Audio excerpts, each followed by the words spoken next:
Hello friends. 25 अगस्त को Nifty 50 approx 24,334 पे close हुआ। Trend positive recovery. निफ्टी ने 24,300 रिक्लेम करके डे हाई के पास क्लोज दिया।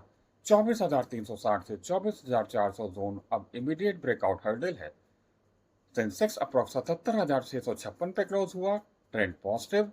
सेंसेक्स ने 286.98 पॉइंट्स की रिकवरी दी और 77,666 के इंट्राडे हाई के बहुत करीब क्लोज हुआ।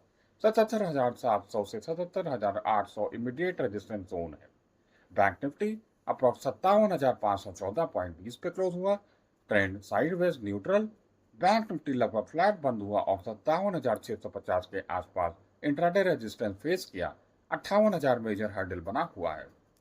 क्रूड ऑयल में शार्प पुलिंग ने इंडियन इक्विटीज को शॉर्ट टर्म रिलीफ दिया। ब्रेंट करीब 79.20 तक आया।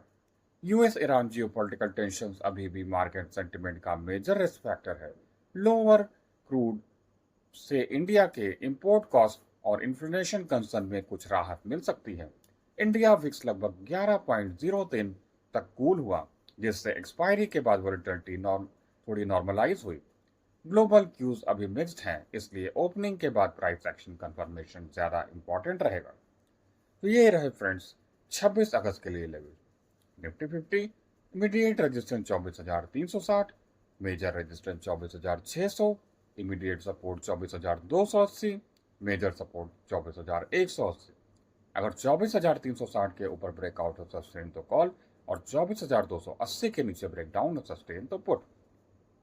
Bank Nifty immediate resistance 57,650, major resistance 58,000, immediate support 57,250, major support 57,000। अगर 57,650 के ऊपर ब्रेकआउट हो सस्टेन तो कॉल और 57,250 के नीचे ब्रेकडाउन हो सस्टेन तो put. Sensex immediate resistance 77,700, major resistance 78,000, immediate support 77,500, major support 77,200। अगर 77,700 के ऊपर ब्रेकआउट हो सस्टेन तो कॉल और 77,500 के नीचे ब्रेकडाउन हो सस्टेन तो put. Immediate levels intraday scalping के लिए, major levels positional bigger move के लिए, breakout plus retest fresh entry के लिए ज्यादा reliable confirmation. First 15 minute candle direction confirm करने के लिए यूजफुल। फास्ट ब्रेकआउट से बचें। Stop loss compulsory. एक्सपायरी के बाद वोलेटिलिटी बदल सकती है। ओवर ट्रेडिंग अवॉइड करें। Your Abhishek Saran, happy trading. Thanks.